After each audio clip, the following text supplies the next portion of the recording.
Well, hello there. Thanks for joining me. I am Dr. Jen, and this is my life as a landlord. Recently, I saw some social media posts about the best and worst locations to be a landlord, and it was based in the US.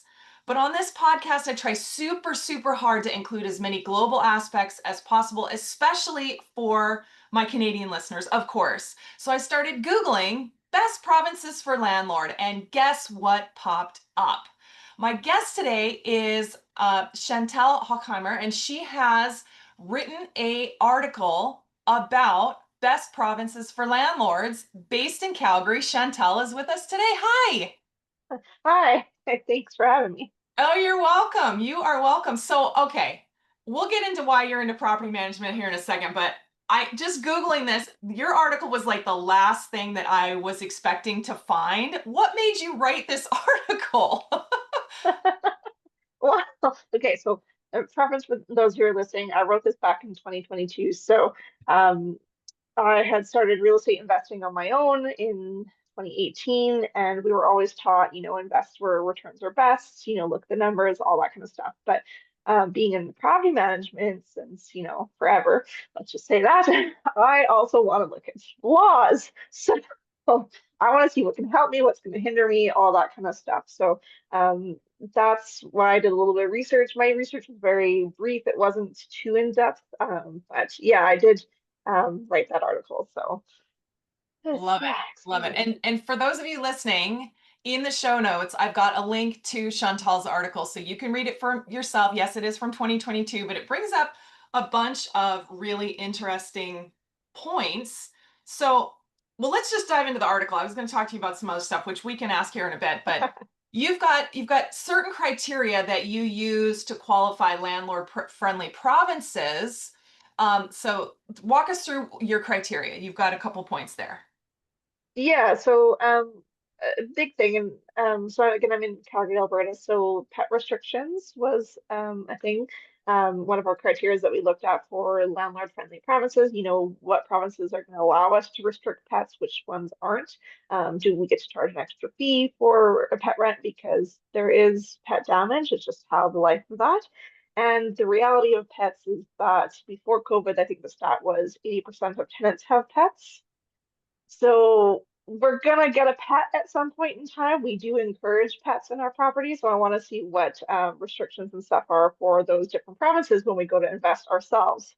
So that was one of the topics, and then the other one was rent increases because I have a lot of Ontario and BC clients Mhm. that invest in Alberta, and rent increases are very restricted in those provinces, but not in Alberta. So I also wanted to see, okay, is Alberta just, the unicorn in the mix? Is everyone restricting um, rental increases, or are there some more out there? So I did find a couple of provinces that were okay with that. And again, it's been a while, but there's some criteria there as well for that.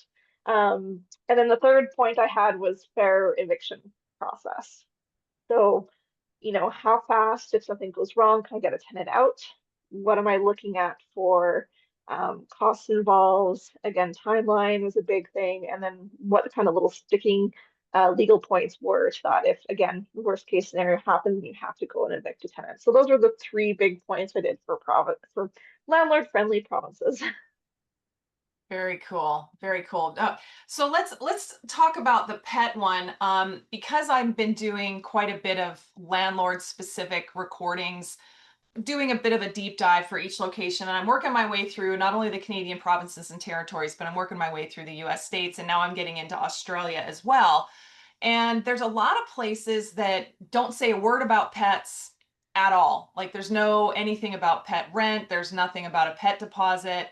And I know that BC and Ontario and Alberta has some information on that, but let's talk about what you guys look at as far as an ideal pet for you guys and for your company. When someone says, "Yes, I have a pet," what's the ideal pet for you guys? We restrict our pets to two pets max a unit usually. And that's either like a cat or a dog or two cats, two small dogs. It just really depends on the property and also the owner's preference for us because we go off that. But normally it's two pets per unit and then cats or dogs. We don't do any reptiles. just because we deal with a lot of multi-family properties, and to have snake escape and go up a vent, it's just vents are connected. So I just no reptiles at all in Yeah. any of our properties. And then I guess I know he's asked for what we do, but usually it's just cats or dogs for that. But another restriction we would do is fish. No large fish tanks because water creates damage and it's expensive as hell. So yeah. Right. No, you know what? I totally agree. We actually don't accept aquariums wet or dry. Because if it's dry, it's either got a small animal like mice or gerbils or guinea pigs in them, or reptiles. And if they're wet, then you're introducing water into the unit, which water is the enemy in multifamily. Are we right? Yeah, we're both agreeing. Okay, Yes. we're violently Yeah. agreeing. So, Yeah. okay. Now, there's Yeah. always a one-off like birds and rabbits and things like that. But typically, I'm with you. Cats or dogs, and we limit the amount of them based on the size of the unit or the being count and all of that as well. So it sounds like we're in the same boat with that. About regarding pets that we won't take. Now, let's talk about your cats or your dogs. Do you require them to be a certain age? Do you require them to be fixed? What's your take on that? So there's no like for the company at least there's no age restriction. It's that's going to be more I think owner based, whatever our client is comfortable with. But yes, they have to be spayed or neutered. So if they are, planning on a puppy or a kitten, then that has to be in the works for them. A lot of vets out there will have what they do is like a kittenness or a puppy wellness plan. So, a tenant can sign up for that and it includes their spay or neuter for that pet. So we'll need to see documentation of that spay or neuter Mhm. before approving a pet. And then, license and vaccinations, of course, those are all the requirements we would have for the pet as well. So city license, I don't know. I know Calgary's very big on that.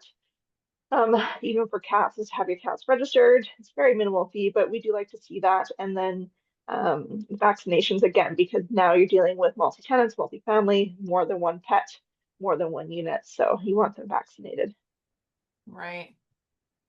Okay. In preparation for this podcast, for this episode, I looked back at the location specific episodes that I had done for a couple other provinces. I haven't done them all yet, but I'm getting there. I'm getting kind of um up to speed on all of these limiting factors. And so your criteria for pets, rent increase, and then eviction processes, I thought that was really interesting. But what about other factors that doesn't even have to do with rentals per se, things like property tax rates? Did that ever come into mind, or is that just sort of a one-off?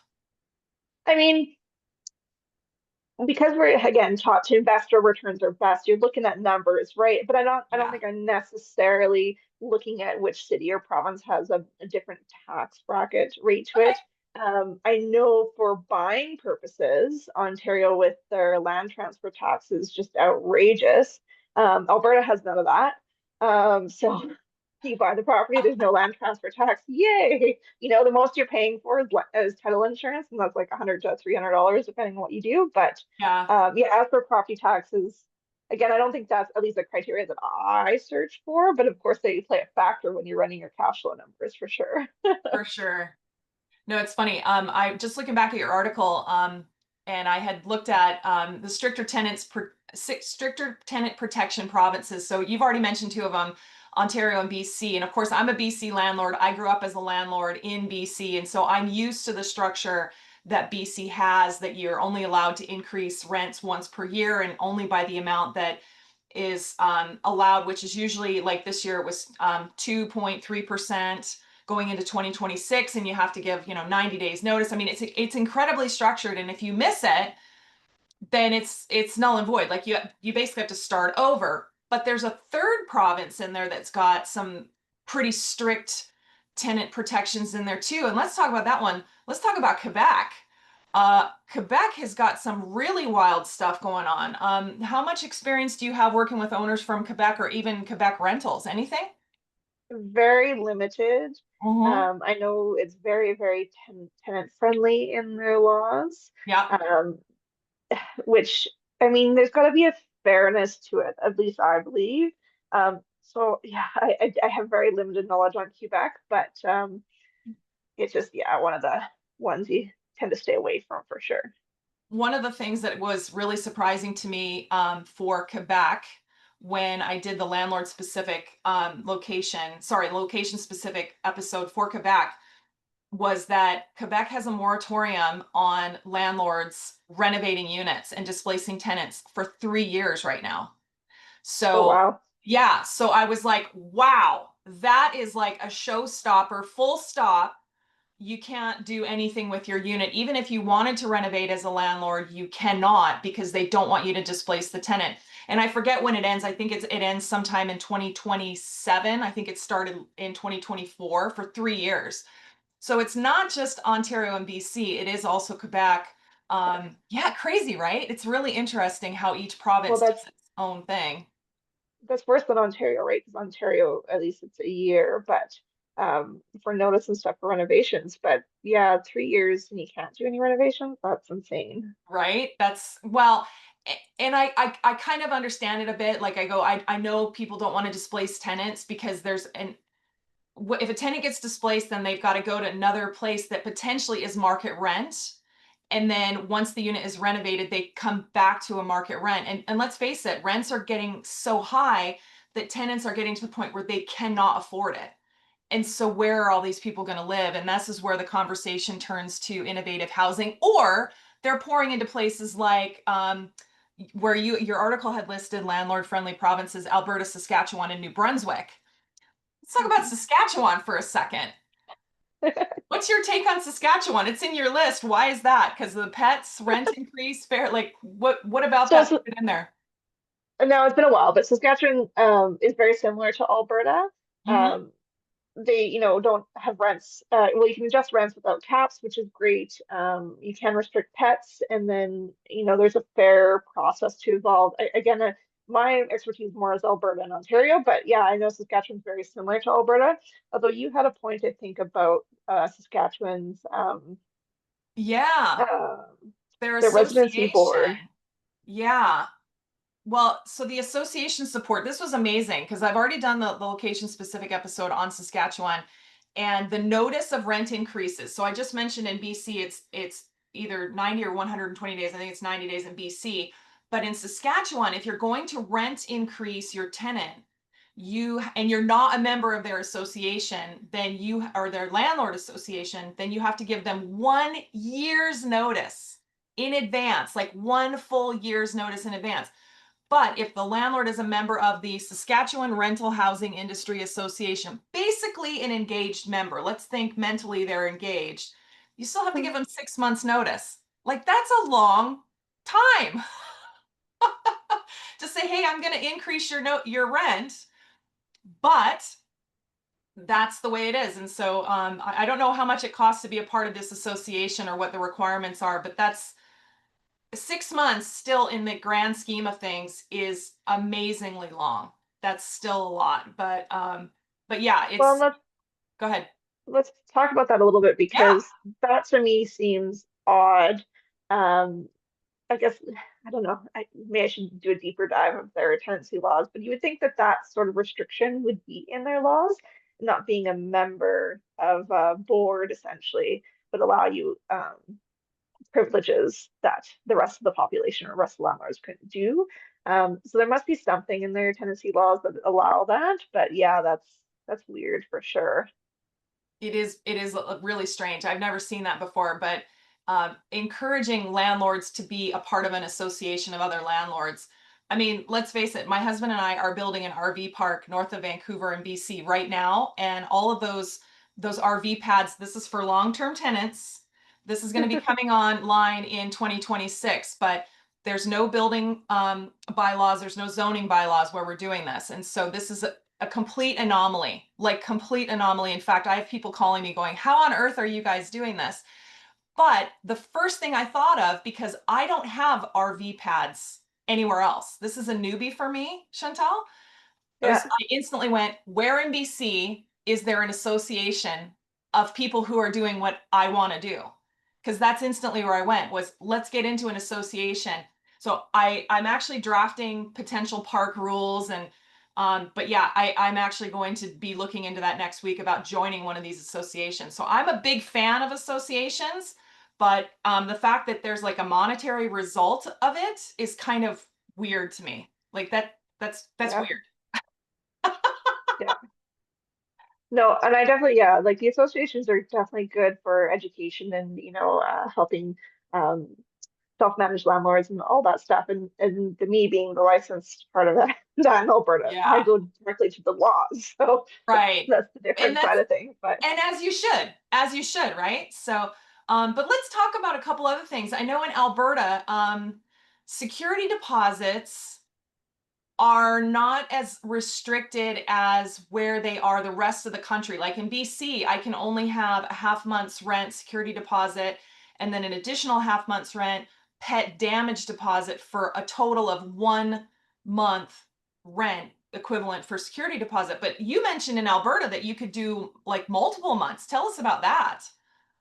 well, so not multiple months of security deposits. No, it's 1 month Okay. of rent for security deposit. Uh-huh. And then there is no pet deposit because we can't go over that 1 month of Oh, rent. so it's the It's a same. pet fee or a pet rent that you would put in your lease. So it's Okay. non-refundable pet fee.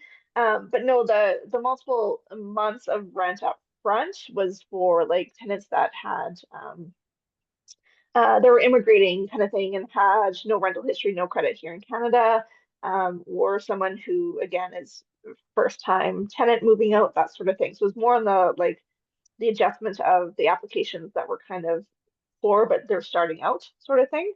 That's where that came into, and it was rent, not security deposit. Oh, okay, okay. Yeah. I got that wrong then. Okay. So let's go there because there is a ton of immigrants that have been and continue to come into Canada, whether they're from Ukraine or they're from Aleppo. I mean, this is all reality. And they're pouring into all kinds of places all across Canada. A lot of them are students, but not all of them.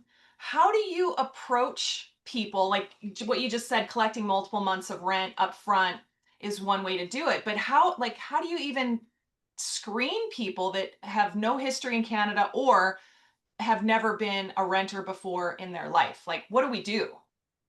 Yeah, so I mean, I can talk about the immigration first there because we had a lot of Ukrainian refugees come into Alberta once Mhm. the Ukrainian-Russian war had started Right. a couple of years ago. So we dealt with a lot of that. Now, Canada had done, or the Alberta government had done a stipulation end, whatever income, sorry, it was for them, a set percentage kind of based on how many family members they had in the property. And it was decent Mhm. amount. So what we needed to see when those Ukrainian refugees were coming in, they still filled out the application. Yes, we knew that they were going to have no landlord, no background checks, but I needed to see that they were set up to have that coming to them or already had that coming to them. So then from that point on, it was okay, your security deposit due immediately once you sign the lease, kind of thing. And then Right. the first 3 months of rent is also due when you move in, sort of thing, just to kind of Mhm. keep you so that you understand that your housing is secure. Because now you have additional expenses involved. But we trusted that within those 3 months, they would go out and find work. And you know what? I was never let down. So that was kind of how Really? that worked out. Yeah. You never had any issues with any of them? No, no, the Ukrainians were Wow. just, they were good people. They were hard workers. They knew their situation. Yeah, I think we placed That's maybe incredible. over, how many did we place? I can't remember now, but it was quite a few. So, Like, give us the and then plus, ballpark. 10, 50? Like how many? yeah, 10, yeah, around 10 to 20, maybe Ukrainians we had placed at that time, just based Okay. on our availability. But yeah, I didn't have one issue of missed rent after that 3 months. I didn't have like, yeah, it was great. No mischief or anything. No mischief or anything. That is amazing. Holy cow. So Wow. it really depends on, people and in talking to them and understanding that they're responsible, setting that relationship at the beginning. And Mhm. they were really good at understanding that. So um, on the flip side, again, we do less of it with the new like tenants coming in because if you've got a job, it's a little bit different, right? Right. Um, but if it's no credit, then you can do a cosigner. There's other options when it's someone that's here in Canada and stuff like that. It'd be a little less intense, but.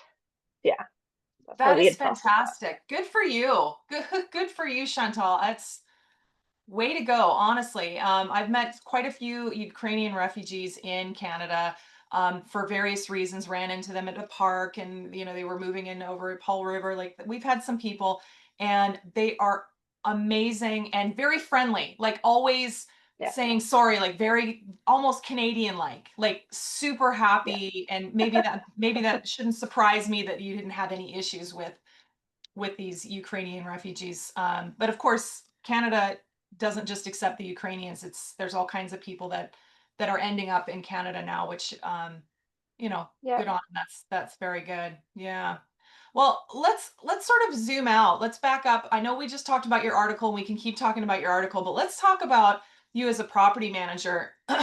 Most people, when I talk to them, didn't set out to be a property manager when they grew up or be a landlord when they grew up. What did you actually want to be? Oh boy. Okay, well, I mean, you're right. They don't teach it in schools, but they really, really need to. I believe so. They need to be talking about landlords, they need to talk about real estate investing, how to do a mortgage, all that kind of stuff. But that's getting off topic. So, um, what did I want to be when I grew up? I think it ranged from anywhere from vet to like Indiana Jones type scenarios. Yeah. It was all I knew was that I watched my mother work in an office job for not an office job, at the bank for 18 years and hate it. And I was like, I was never working at a Oh, desk ever, ever, ever again. And yeah, I mean, I do work at a desk, but being a property manager, at least I get to go out to properties and look at stuff. So it's a little bit less in the office, but still in the office. yeah. And how did you end up where you're at now? You had mentioned that you started real estate investing 2018. Now you own a company called Aspire Peak Properties. Like, how did you end up doing all that? How did you get into real estate investing from where you started then? So I actually, my husband and I moved up from Medicine Hat, which is 3 hours away from Calgary. And when in Calgary here, I got a job as a receptionist in a property management brokerage. And from there, it kind of snowballed. I got my licensing. I moved up to admin, to junior property manager, to condo manager, to business development manager, to then getting my licensing for everything because I am a broker in Calgary as well. So, which has allowed me to open up Aspire Peak Properties. Gotcha. Okay, so for layman's terms, listeners may not know the difference between a property manager and a property management broker. Could you define that for us? Yeah, so essentially I am without being this yeah, okay. The You can head say no. honcho, yeah, the head honcho of the company. So I'm the CEO, the head honcho. I'm the one that has to make sure my property managers are following the licensing. I'm following the acts, making sure they're running appropriately, overseeing all that kind of stuff. So that's kind of where my role is. I don't necessarily have a portfolio of my own that I manage anymore. I Hmm, just manage the team, making sure again that everything's being done properly. gotcha. Okay. Well, thank you for that. I do appreciate it. But Chantal, I wanted to ask you a question. In as a property management broker, especially if you're not managing certain properties and directly with clients anymore, what does the perfect week look like for you? If you look back at a week and go, God, that was absolutely perfect. What would that week look like in your world? Ooh, okay. I deal with a range of tasks. Okay. Okay. So, hmm, at least 4 hours of uninterruption in a 24-hour period would be great. Okay. So I can focus on because I am an entrepreneur, so I focus on building our business as well. So, I work a lot on the background, like our website and our SEO, and I deal with those contractors and building programs and stuff that help our landlords and our tenants and help our property managers. So, if we're doing something a certain way, is this the best? How can we make this better? I'm coming, like getting feedback from the team that, this is um frustrating or this doesn't work the way it should be. What can I do to make it better? So I'm the entrepreneur on that side of things. I'm the oh, what's the word for it? The creative one, I guess. To dumb it down a little bit. The creative one on Visionary. the background. Yeah, visionary. Thank Okay. you. Behind that. So yes, having 4 hours of uninterrupted to focus on that part of it, that would be ideal at least for the week. It'd Cool. be really surprising if the whole week was like that, but at least 4 hours would be nice. Yes. Very cool. Well, that's a very entrepreneurial answer. I like that. I like that. Well, I wanted to keep going and ask you a couple questions about tenant screening, but in a different way. Um, there's a lot of things that I focus on in my podcast that have to deal with awkward situations, awkward conversations that happen not only in business, but of course in landlording. One of those is about tenants aging in place. And ultimately, they end up failing, they end up expiring, they'll pass away in their units, or they're taken away and they pass away at a hospital and leaving abandoned items behind. And as a property management broker, what are some of the things that you do, knowing that this is an inevitable outcome for at least some of your tenants? How do you prepare yourself? So a lot of that is education with the owners as well, because on the property management side of things, it's really about, well, one, okay, I wouldn't say we prepare ourselves for that inevitability, but it's more of matching the right demographic with the right person. So Mm. I found actually really that, a senior couple upstairs in a unit and then a younger tenant downstairs in the basement work really well together. Um, Okay. but yes, we have had a couple deaths in our time frame, but not necessarily all that are in the senior capacity. Um, we've had deaths where, tenants has rented off-site from us and they've passed away and we have no idea because also rent balances. And their Mm. family deals with it. The family then ends up coming to us. Again, it all kind of ends up being more of a family thing and an estate thing that gets dealt with versus on the property management side of things. Okay. Um, because we deal with a lot of multi-family, where it's up down, whether they're townhouses or single family house, there's a lot of stairs involved. So I would say our senior demographic on at least through Aspire Peak properties is very low. Mm. Um, but yes, I can see how that would be a possibility for others.